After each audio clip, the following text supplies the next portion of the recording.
Well, thank you so much for coming out today to talk about a third of my book.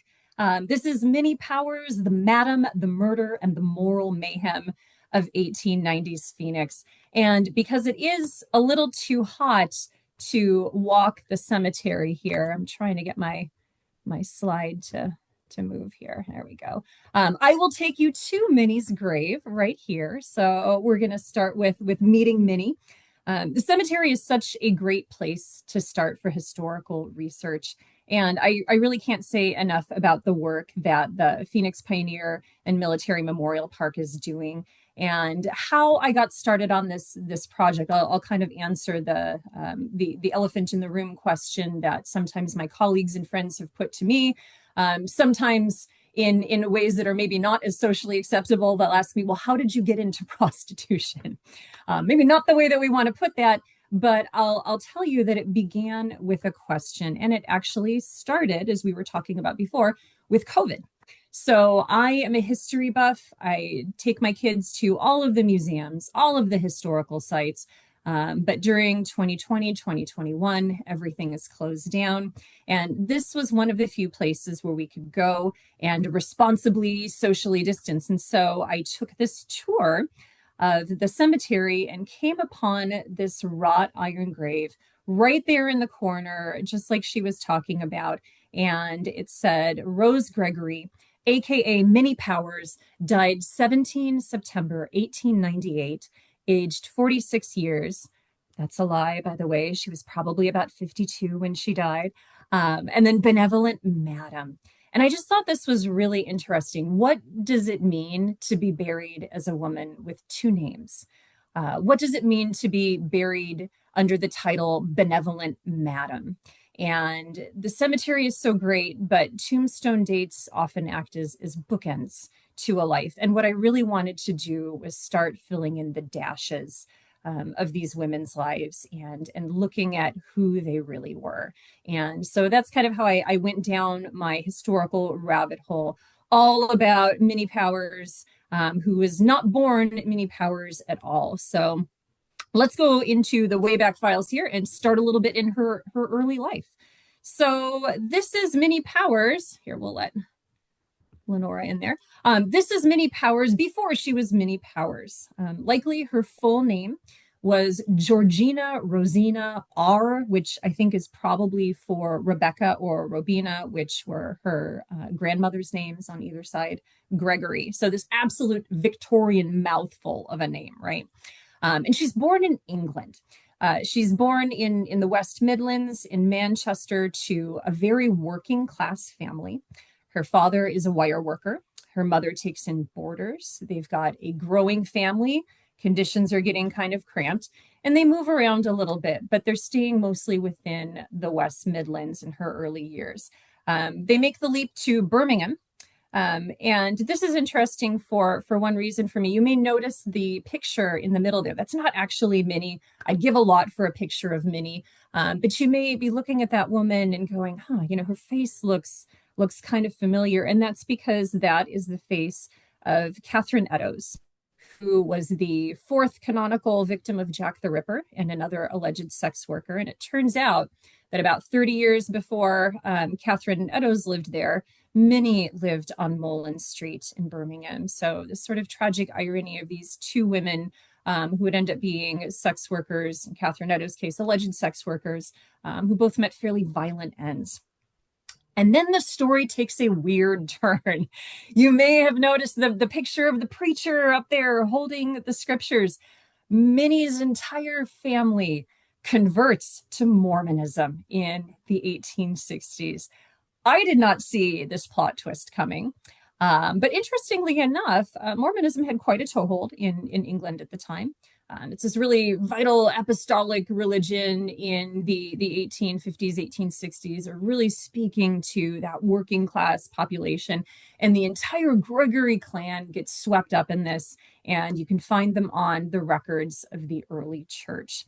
And one thing that the Mormon church did very well at this point in the 1860s is their immigration program. They would take those converts from England, from Scandinavia, wherever else they had missionaries, and they would transport them sometimes at a third of the price that it would normally cost to take an entire family to the United States.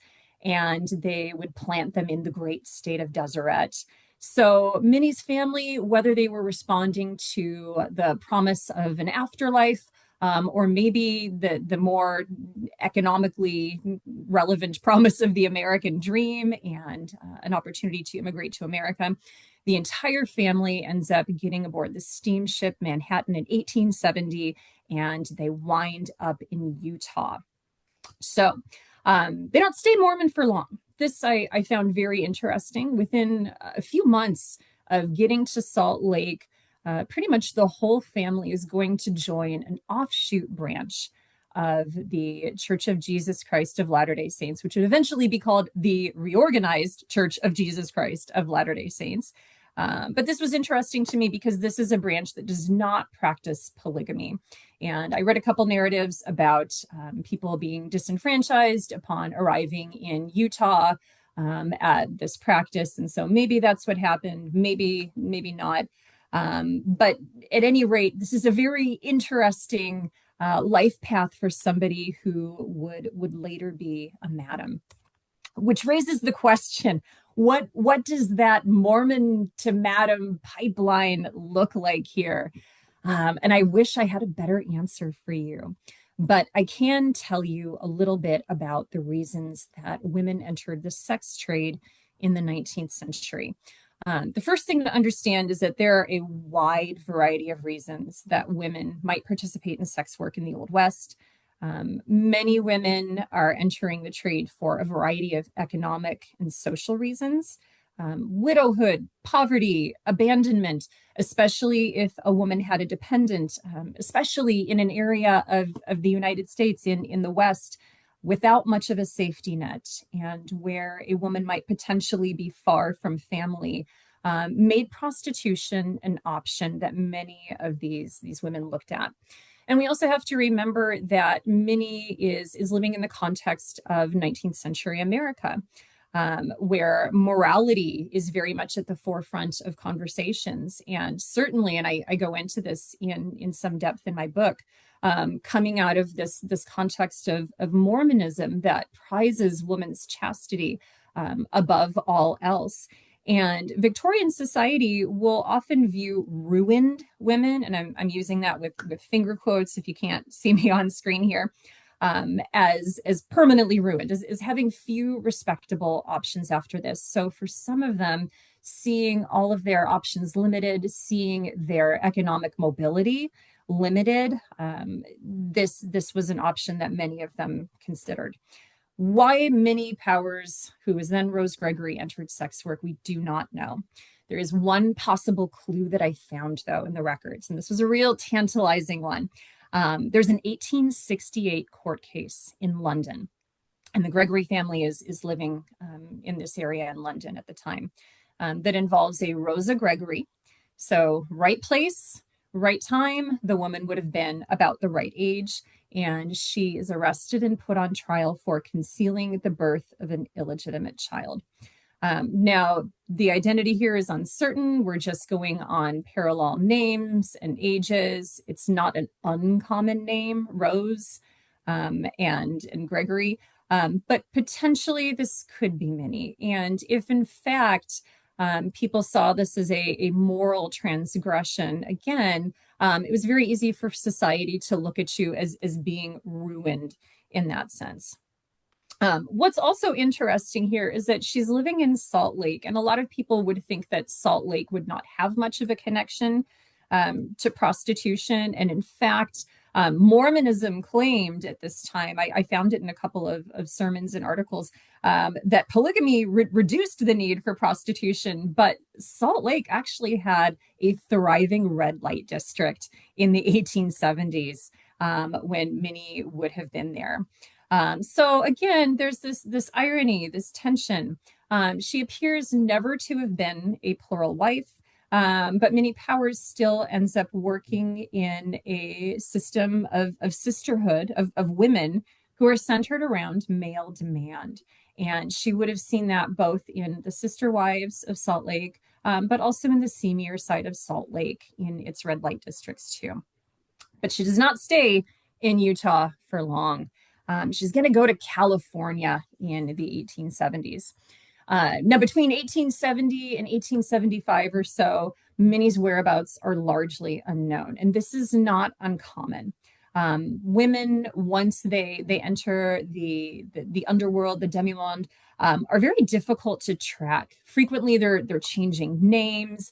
Often they're moving around from place to place. They're not leaving much behind them. Sometimes their families don't know the type of work that they're participating in. So again, this isn't uncommon, but I was able to pick up a thread of her life again. By the middle of the 1870s, she's living in Santa Barbara, California. And if you're wondering why, well, okay, I've been there. I know why she'd be living in Santa Barbara. It's gorgeous, right? But that's probably not it. She possibly followed an older sister to California. Marianne is her older sister. She seems fairly close to that particular family. They resettle from Utah to Oakland. And I've got some evidence of Minnie going back and forth between the Bay Area and Santa Barbara for a few years here. But she is settled in Santa Barbara, and we see that she is keeping a house of ill fame. And by this time, she's using the name Minnie Powers. She's charged with keeping the house of ill fame, living in a brothel. She's working alongside another woman at this point named Maud Clark, who will appear a couple of times in the historical record with her, which is kind of interesting. But the newspapers are treating her life as scandalous. She's looked at with gossip and moral superiority. Although many of her charges end up being dismissed, the legal trouble was probably enough to follow her out of town, and that might explain how and why she ends up in Arizona in the late 1870s and early 1880s. But she doesn't go to Phoenix first. She's actually going to end up in Tucson. And this is where I find her under her working name in the 1880 census.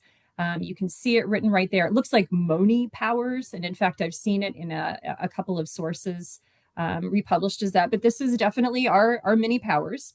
And she is 26 years old and keeping house. But she's keeping house with two courtesans living in the same house, Annie Lewis and B. Adams. And this is one of the things you have to be aware of when you start researching sex workers in history, is that oftentimes, especially in the context of the 19th century, they're not going to call them by their names outwardly. So you see a variety of euphemistic names. Courtesan, Cyprian, fancy woman, soiled dove, bawd, harlot. I've seen all of these on historical records. And in fact, in one case, I think it was Tombstone, actually.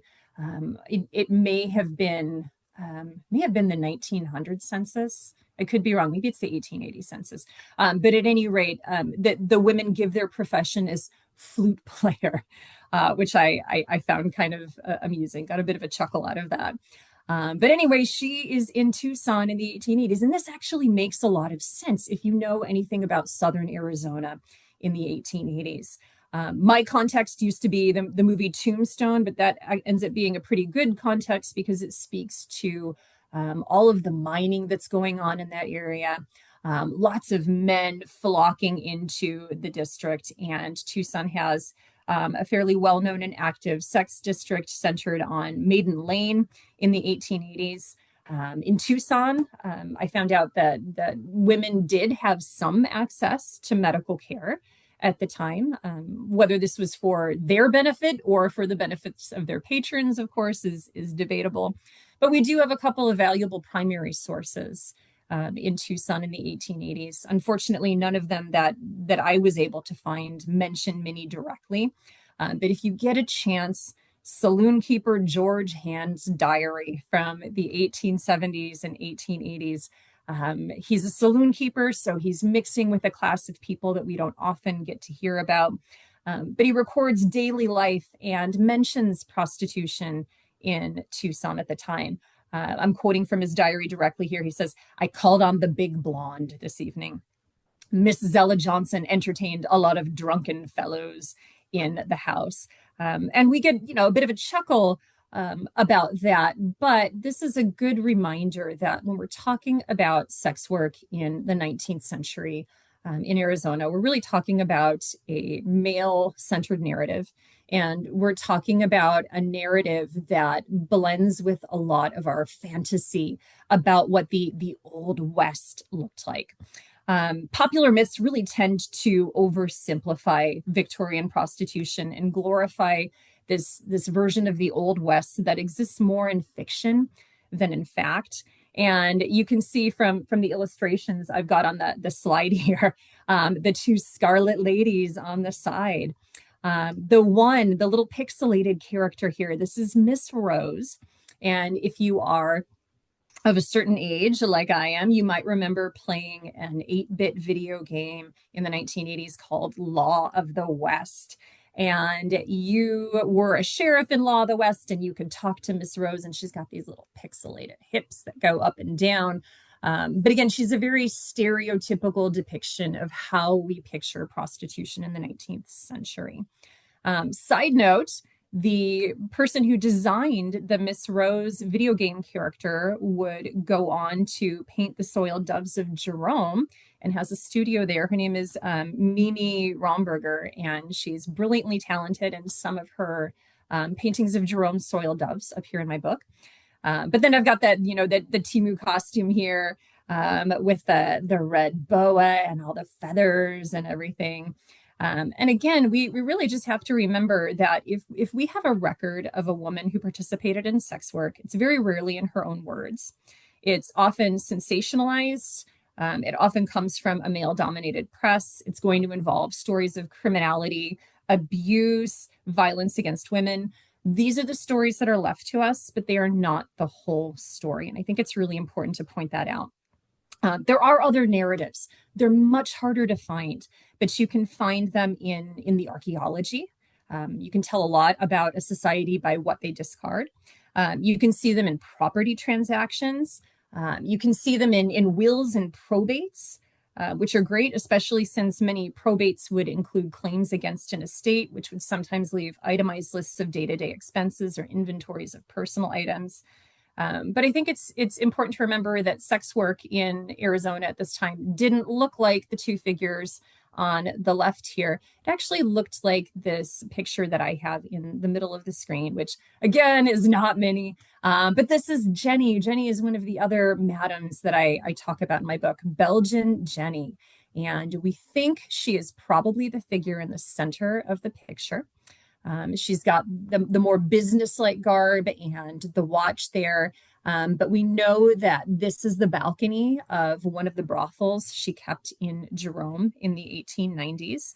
And this is one of the very, very few pictures that we actually have of what prostitution looked like in Arizona in the 1890s. You see that these are women who are wearing ordinary contemporary fashion, not the stereotypical costumes. And although the women in this picture all appear Caucasian, I also think it's important to point out that the historical record shows a lot more diversity. I am eternally indebted to whoever the guy was who arrested these women in the mid 1890s in Phoenix and thought to not only write them down by their names and by their fines, but by their nationalities and cultural backgrounds. And so because of that, we know that Phoenix had American-born white prostitutes, but also Black, Native American, French, Mexican, Chinese, and even Japanese sex workers at the time. And then there's a sort of hierarchy also to prostitution that's worth talking about. And hierarchy, I don't mean anything hard and fast by that. I simply mean the types of establishments that these girls could have worked out of. Parlor house is the top of the line. And parlor houses often had courtesans living in them. And so when Minnie's girls are listed in the 1880 census as courtesans and they're living somewhat outside the Maiden Lane district, this might just be coincidence, but it could potentially indicate a more upscale clientele because a parlor house would have been characterized by more elegant furnishings and refinement. It's got more upscale clients who are paying not just for sex, but for the illusion of grandeur. And I want to point out that what would have passed as a parlor house in Arizona in its territorial period would probably not have looked like the kinds they're really palatial in their descriptions that you would have found in maybe New York or Boston or New Orleans. But it's likely that there was a variety of buildings which would have housed sex work in Phoenix's 1890s period. Underneath that, you've got your garden variety brothel. This is what you see more often than not. The brothel is run by a madam. It's usually tidy, but not upscale. The madam is going to take about half of her girl's take. And she's going to turn a profit also on alcohol sales. Underneath that, you've got cribs. These are very, very tiny shacks, sometimes that's spilled out into back alleys. Usually women who are working the cribs are dealing more in volume. And then you've got street prostitution. And if you're plying the trade in back alleys, often these are women who were victims of addiction, of abuse. Often this is sort of the last stop, right? Which isn't to say that addiction and abuse didn't happen at all levels. Absolutely, it did. But if a woman is working on the street, not affiliated with a house, doesn't have a crib, this is frequently the case here. So let's talk a little bit about Minnie. Let's finally get to Phoenix here, right? Let's talk a little bit about Minnie in Phoenix in the 1880s and 1890s, because she is going to move to Phoenix in the early 1880s. And Phoenix is not a frontier outpost anymore in the 1880s. It is rapidly transforming into a growing modern city. You can see from the beautiful map here, I think that map is circa 1885. It's got some beautiful brick buildings and these really neat streets and rows of trees. We've got streetcars and opera houses and gas lighting and telephones, and there's a parade going through the downtown. The city is becoming more cosmopolitan and economically important in the 1880s and 1890s. And there's a lot of discussion about statehood. There's a lot of discussion about the territorial capital potentially moving to Phoenix. And there's this growing male population. And of course, that's going to drive up the demand for prostitution. Where there are men, there's Minnie. And we start to see this pattern where Minnie is following economic opportunity into these booming cities of the West. But Phoenix will be the last stop. She will live there for the rest of her career and make a name for herself there. So for those of you who might also, because I've had people in presentations who've actually had sporting girls or sex workers in their family trees and find them very difficult to find, or maybe people who want to do some research on their own here. It's worth talking about how you find the red light districts in a town here. And so what you're looking at, this little map here, this is a Sanborn fire insurance map. And these were created in the end of the 19th century through the early 20th century.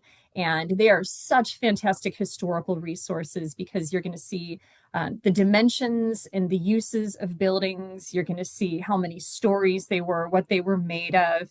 But what's really interesting is if you get a cluster of something that is referred to as female boarding houses on a map, there is every chance that you could be looking at a red light districts, or at a red light district rather. The euphemism was of course used to avoid directly naming prostitution. What you're looking at right here is a red light district in Phoenix on the 1893 map.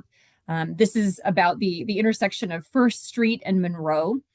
So this is prior to some legislation that would have driven the prostitutes a little bit further out of town. But again, you start to see that pattern: female boarding house on one side, female boarding house on the other side. Liquor, saloons, and billiards, when they're all sort of clustered together like that, there's every chance that what you're looking at is an early red light district. So that might be a way for you to not only track down where people are living, but to be able to tell a little bit about the economic circumstances of the madams and the girls at the time. So again, rare evidence of working class women's history here. So speaking of working, let's talk a little bit about Minnie's many careers, because one of the things that I found out that was most interesting about her is that she was not just a madam in Phoenix during the 1880s and 1890s. There is some evidence that she's participating physically in the trade. She does get picked up a couple of times for prostitution in Phoenix, and that makes the marshal's arrest records. We know she's a madam because she keeps getting into legal entanglements because of it. But I found a few other things that really spoke to her potentially trying to diversify her income a little bit. And possibly, and I say this with a really big grain of salt because it's really hard to tell what someone's motives are when you don't have their record and their words. But possibly maybe even working outside of the trade a bit. We know she filed mining claims. She's filing here with George H. Johnson. That's going to be her nephew. So she's got a couple of mining claims. And we know that she ran boarding houses, restaurants, saloons, kind of 3-in-1 here in the Louvre house, which she describes as first-class furnished rooms by the day, week, or month. She's very quick to point out that there's a well-stocked bar of choice with wines, liquors, and cigars. And there you see her name very proudly as the proprietress of the Louvre. It's possible that she was trying to legitimize some of her businesses publicly. However, almost every time authorities are going to investigate what she's running as a brothel. So either the Tiger was not changing its stripes, or even if she was trying to make a legitimate go at it, her reputation had just followed her to the point where it just wasn't believable anymore. Little hard to say there. So we'll talk about the way that Phoenix saw her in the 1890s. And returning to her narrative means that we're returning largely to the newspapers, which means, again, we're only going to get part of the story. We're lucky that the Arizona Republic at the time was a very gossipy newspaper. They liked to dish about the red light district. There are cities where they're a little bit more closed mouth about what's going on in the underworld. But Minnie shows up quite a few times in the papers, and she is often treated as entertainment or spectacle. You get headlines like Minnie Powers married. Wasn't actually the case. It was just a big party. And then I just want to point out the way that she's treated in the paper. So here's a story about her. She's obviously soliciting someone here. She said, it says, Minnie Powers, one of the demimonde, was tried in Justice Sherman's court yesterday for trying a few nights ago to disrobe some man without unbuttoning his coat. Just a kind of tongue-in-cheek, euphemistic way of talking about what she's doing. There's a story about a bunch of men in drag who were arrested wearing all the clothes of the prostitutes. And then the headline that says modern Godivas is really kind of funny because she made front page news. In, I think it was 1893, her girls put on these dresses called Mother Hubbards, which are almost comically frumpy to a modern eye. Victoria's Secret, it ain't. They're up to here, down to here. But what made them perhaps sexy for the time is that, you know, we're coming from an era where women are pinched in by corsets and just voluminous layers and layers upon dresses. And so they're wearing these long gauzy dresses, which, you know, the light hits you just right. You're getting some access to these full unfettered curves of the female body. And not only that, her girls take to horseback. And they're not riding polite English side saddle. Oh no, there is one leg over the horse, which means those Mother Hubbards are getting hiked up and they're going up and down the length of Van Buren. Which, side note, if you grew up in Phoenix, 1880s, 19, I'm not that old, 1980s, 1990s, it used to be one of those playground insults that somebody might throw around. Oh, your mom works on Van Buren. What's really interesting about that is that there's a historical precedent for that. Van Buren was where some of the sex trade occurred in the 1880s and 1890s. And we have evidence of Minnie and her girls participating for it there and causing quite a ruckus. So the focus tends to be on her legal trouble or her spectacle, but I also want to point out, and I talk about it in my book, that there's evidence that she sheltered endangered children at this time and women who were facing abuse and violence.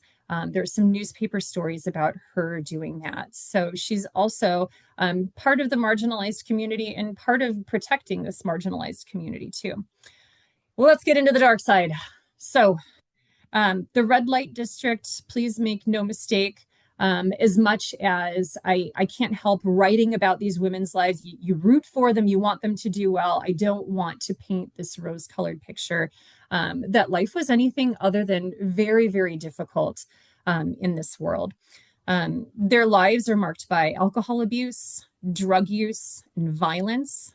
You can see headlines here. Nellie Rockwell again, she's one of Minnie's contemporaries, is constantly in the paper for drunkenness and public battery. She's going to be beating up other women. Too much opium, that's an opium overdose that happened at Minnie's brothel where a man died. And prostitutes themselves are often experiencing assaults, exploitation, and very dangerous working conditions. And there's two headlines that really speak to the volatility of the world that Minnie lived in here. And the first one involved an acid attack. I mean, this was just particularly heinous. It's the headline that says vitriol kissed. And what happened was a woman, a French prostitute, was attacked by a vengeful lover and just horrifically disfigured. I mean, you can imagine what that must have looked like. And then the other one is an even worse ending. Letitia B. Rice, you can visit her not too far from Minnie's grave. This is a 17-year-old girl who is working for Minnie in 1893, I think it is. And I read the court records and the inquest records. And what happened was this. Letitia, this girl, goes out with a bunch of her friends. And there's a night of carousing and drunkenness. And as you're reading the record, as you're reading these court transcripts, you really get a feel that everybody was so drunk that nobody really knows what happens. But a lamp is overturned. Letitia goes up in flames. It takes her a whole day to die of third-degree burns. It's just absolutely horrific. But again, the alcohol abuse, the drug abuse, these are things that are happening in her world. Fire, a constant threat. Theft, a constant threat. And when you start seeing headlines like this, public tolerance for prostitution, because it is sort of tolerated as this social ill, it has its limits. And when that violence becomes visible is when Phoenix really works toward legislating what's going on in its red light districts. So in about 1892, 1893, you start seeing discussions about this. And Phoenix goes to regulate prostitution a little bit more aggressively than it has. And there's a reason for this. And if you see the little picture of the pretty little brick building there at the bottom, that's a school. So as Phoenix is growing, lots of schools are popping up, and these schools are popping up in places that are uncomfortably close to brothels. And there's all this public outcry about little girls walking to school, and they're picking up all of this terrible language from the prostitutes. And heaven forbid, little boys are being enticed by these women. And so this public outcry means that something needs to be done. And they passed something called the 400-yard law. It was originally 1,000 yards, and then they debated and scaled that back and decided, 400 yards, that's okay. So brothels have to be at least 400 yards from schools. And this, of course, presents a problem for Minnie because one of her properties is a little too close to a school. Now, they don't want to ban prostitution outright in Phoenix quite yet. They just want to confine it. And so the other thing that they did, aside from the 400-yard cases, is they attempted to move everyone in the red light district to Block 41, to this place that they call the reservation. And if you're wondering about where Block 41 is, I can almost guarantee that you have actually been to Phoenix's red light district, because see that picture of Chase Field? It's under it. Sometime, if you're ever bored, look up the archaeological reports. I have a kid who's an archaeologist, so I get excited about things like this. But the archaeological reports really speak to what's going on in that world. All of the alcohol bottles, the patent drugs, and quack medicines, and all of that. But they try to move all of these prostitutes and the madams to Block 41. And Block 41 becomes this absolute cesspool. There's saloons and brothels and opium dens. There's an article that I put up here on the slide about a lake of stagnant water there that would make a pretty good wallowing place for hogs. And that actually is a joke. Hog ranches were another way that people in the 19th century would refer to brothels. But it's just so almost dark comically bad here. I read an article where two Mexican desperados were interviewed about living on Block 41. And this is a direct quote. This is what they said about living in Block 41. Well, we were a couple of bad men. We eat knives for breakfast, pistols and cannons for dinner, and corpses for dessert. I mean, that's the kind of language you could pull right out of a spaghetti Western, right? But it's happening here. And the area becomes absolutely notorious for crime and debauchery. And where is Minnie in all of this? Well, she's not there. She does not go with her compatriots to Block 41. But we do have evidence that her fortunes are beginning to decline. She is moving further out from the city center as the red light district is being pushed into the margins here. And she's around 7th Street now. Losing her properties, she's lost both the Louvre, which is the sort of boarding house, hotel slash saloon slash probable brothel that she was running. She opened another one later called the New Louvre. That one ended up going under, and so she's further out of town, near the depot. So kind of literally the wrong end of the tracks, right? And she's got a partner. This time she's working with a guy. This is William Belcher. Remember that name. He's about to be very important in her story. He's called the Cockney in news reports. He is a fellow Brit, just like Minnie. Maybe that's how they met. They've at least got that in common. We know that at one point he worked as a watchmaker, but by the time he is partnering with Minnie here in the 1890s, from what I can gather, he's really more of a charismatic alcoholic and a grifter than anything else. And so Minnie and the Cockney are partnered together, and they're operating the new Charter Saloon and the Villa Roadhouse here. Okay. And she continues facing financial and legal troubles. It's very obvious. The writing is on the wall.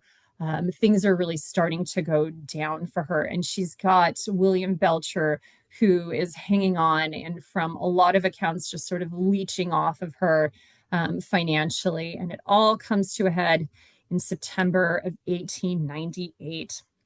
So William Belcher, definitely more than just a partner for Minnie, probably her partner in a romantic sense too. And we know that they had a very volatile alcohol-fueled relationship. And it's so tragic to me because not just in Minnie's story, but in Belgian Jenny's story and Dutch May's story, that's in Jerome and Flagstaff, you see the same narrative told over and over again, where these women are being at least verbally and emotionally and often financially abused, if not physically abused. You see that they are living with men who are threatening them on a constant basis. Everybody knows about this, but nothing happens. And so what we know is this: Belcher had reportedly threatened her previously and was crazy from drink the night before. We know that he wakes up the next morning, he's released from jail. He mails 2 letters, and I'd give a lot to know what's in those 2 letters, but they're, of course, never recovered. And then the next time, of course, we see Minnie Powers and William Belcher, they're both dead. And what seems to have happened is that Belcher shot Minnie once in the head and once in the stomach. The paper is very quick to point out that this happened while she slept. It seems like the press wants to give her a kinder, gentler death, which I found very interesting. And then Belcher, of course, kills himself. And this case is just sensational. Headlines travel as far as Pennsylvania. And you can see, murder and suicide, a sad ending. Two lives, once pure, ended in disgrace. Lived the pace that kills. Very much the sensationalizing of her death and her murder. And in fact, to the point where, if you're familiar with Tombstone in 1881, the deaths of the cowboys, they're all put in those caskets, the glass fronted caskets, and put on display. This actually happened to Minnie and William Belcher as well. Both of them were put on display after their deaths. You've got lots of people who are filing in and out of the funeral home to see them. And that's the end of it all. Belcher ends up being buried in an unmarked pauper's grave. And there's a certain amount of public sympathy for Minnie. The press sort of returns to this hooker with the heart of gold trope, which I see over and over again. When these women die, it's almost as though their death makes their lives forgivable in a sense, publicly. Her death wasn't, of course, particularly surprising to anybody, but she was publicly recognized as being renowned for her sumptuous, at least for Phoenix, brothels. And I'm quoting from the paper here, a disposition which led her to give to the needy, the worthy, and the unworthy with a lavish hand. She had saved many from starving and had robbed the potter's field of many an unfortunate. And Minnie gets a much more elaborate burial. She's buried in a copper-lined casket with a silver plate reading "At Rest." Within a year, the site of her murder is reportedly haunted, which is kind of a fun story. But then the story dies out, and beyond the confines of the cemetery, you don't really hear a whole lot about Minnie Powers, who was a woman whose story dominated Phoenix headlines for a time. And I think it's still a very important one to tell. She's a memorable figure. She highlights frontier urbanization, women's survival strategies, and also the realities of red light districts in the American West. And I'm just very lucky that there was enough information that I could trace the trajectory of her lives when so many other women went under the radar during this time period and live lives that are largely forgotten. We're lucky to have any record of all of these women. So that said, I hope I'm within the time frame here. I didn't even look. Oh yeah, okay. So we got about 10 minutes here. I guess this is good. I would love to take some questions. If you've got any, our lovely Yeah. host, if you want to field anything. Yeah, if you have a question, please write it in the chat and I'll present them to Mary. And any questions that we don't get to today or she wishes to answer because she needs to look something up or something to that effect, I'll send out in a follow-up email from our time together. So, but yeah, Absolutely. we do have a few questions already. So let me scroll up. So, in what state did she enter the occupation? That we have a record for, California. This is not to say that she could not have participated in the trade in Utah, that she could not have participated in sex work because she was old enough to do so in England, but that I was able to find a record for in California. Are the Mother Hubbards essentially sheer Moomins? That is such a great question. I wondered that too. And it looked like I actually consulted with a costume historian on this one, and it looked like there are sort of various degrees of Mother Hubbard. Some of them were a lot more sheer, hence the scandal. And in fact, I want to say in Red Lodge, I hope that's a city in Montana, they were actually banned outright because they were considered so scandalous. But in other cases, the costume historian that I talked to kind of referred to them as sort of like, like grandma would wear like lounge dresses around the house that might have covered up a little more. Grannies wore them, but also prostitutes wore them. So that kind of speaks to the range maybe of fabrics used and designs used in it. It's interesting. Okay. I was in Puerto Vallarta about 25 years ago, seeing a funeral home with a drive-by window from which open caskets would be viewed. So that may still go on not far from Phoenix. Yeah, yeah. And that I think that kind of is more indicative of what death was viewed as in the Victorian era. We have to remember that these are people who are a lot closer physically to death. Death is something that frequently happens in the home and not in the hospital. It's not sanitized to the extent and distance to the extent that we have now. It was very much um, something that was part of people's lives and on people's minds. So what seems maybe ghoulish to us, um, the hair jewelry of the 19th century, the public display of caskets, the mourning photography. Was very much in keeping with the time. So yeah, I don't know that this is something that necessarily still happens a lot, although I've certainly seen it. But I think it's something that 19th century folks in Phoenix would have been a lot more comfortable with because it was more of their everyday reality. Does anyone else have a question they'd like to put in the chat? I see another one here. Oh, Since since these women are so hard to trace in records, how are you able to get a sense of who they were as people? And is there anything that you discovered during your research that absolutely shocked you about these women and their lifestyle? Um, Great question. So it's again we're talking about women that we are traditionally viewing through a male lens and through newspaper articles. Obviously there's an agenda there to get eyes on headlines, but when I went back into the records, I found some really poignant details, and some of these details put the women in their own words too. Rose Gregory, Minnie Powers, actually wrote an editorial, and I'm so lucky that I was able to see this. And it was actually written when the girl in her brothel burned to death in the 1890s. It came out in the paper that Minnie had made some kind of callous or flippant remark about the insurance.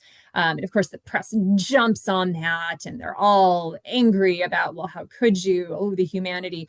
And so Minnie writes this absolutely scathing editorial defending herself. And to hear her in her own words and to see, she's really very articulate. What she sounded like was so cool. Other things that I found that were really great. Belgian Jenny in Jerome. Not only do we have a photograph of her in her brothel, we have illustrations that somebody drew remembering her. In his old age, he remembered Belgian Jenny, and he's got this adorable little drawing of this curly-haired woman with a really big, prominent cross. And of course, she would have been Catholic. That was her background, but just that poignant detail that he absolutely remembered. Oh yeah, she wore this big cross. And then looking into probate records, when you start seeing the itemized lists of what these women owned, of what these women owed, also doctor's bills, grocery bills. I can tell you what groceries Minnie bought in some of the weeks leading up to her death. I can tell you that Jenny owned a lot of blue clothing. Maybe that was a favorite color. I don't know. But these little poignant details are part of what I really love about uncovering these women's lives, because they're not just sensational stories in the headlines. They're people at heart, and really returning to that human aspect was very important to me. Anything else I can answer? any other questions? Okay. Wow. Well, Mary, that was just absolutely phenomenal. Yeah, Thank you. their lives were so unique, and a lot of times you're absolutely right. They didn't start out that way. They didn't start out in brothels. They may have been socialites. We actually have a couple of people in our cemetery who pretty much started out as a socialite and then kind of ended up, where they were. And Absolutely. so yeah, so it's really fascinating to read about them and understand, who they are. So thank you so much for all the the wonderful information you presented. I appreciate you a lot. So, Sure. And just as a plug for the cemetery, Minnie and Letitia are not the only soil doves that you will find there. They have a really great pamphlet that kind of leads you through some of the women who worked in the district. And just as a further shameless plug, I'm donating a portion of any proceeds from my book back to the cemetery so we can preserve stories, especially from some of these more marginalized communities. I think that that's so important, the preservation aspect of it. So thank you to those of you who have already contributed to that, and those of you who are patronizing the cemetery and other historical organizations. yeah, thank you. And you may have already said that, but Mary's book is on Amazon. So you said that, didn't you? I don't know if I did. It's Oh, on okay. Amazon. It's on Arcadia. My in-laws texted me and said they found it in Barnes and Noble, which was Oh, really cool. exciting. I didn't know it was there. So That's yeah, it's everywhere. So around. It's around. Yeah, yeah. so please check out our book because the information is just awesome. So and yes, we at the cemetery we do have a soil dove tour. Mhm. So when we can do outside tours, please come down and check that out. And Minnie is on the tour as well as some of our other residents who did participate in that lifestyle. So Mary, you are so awesome. Thank you Oh, for thank joining us you. today. I so It was appreciate a lot you. of fun. Oh, good.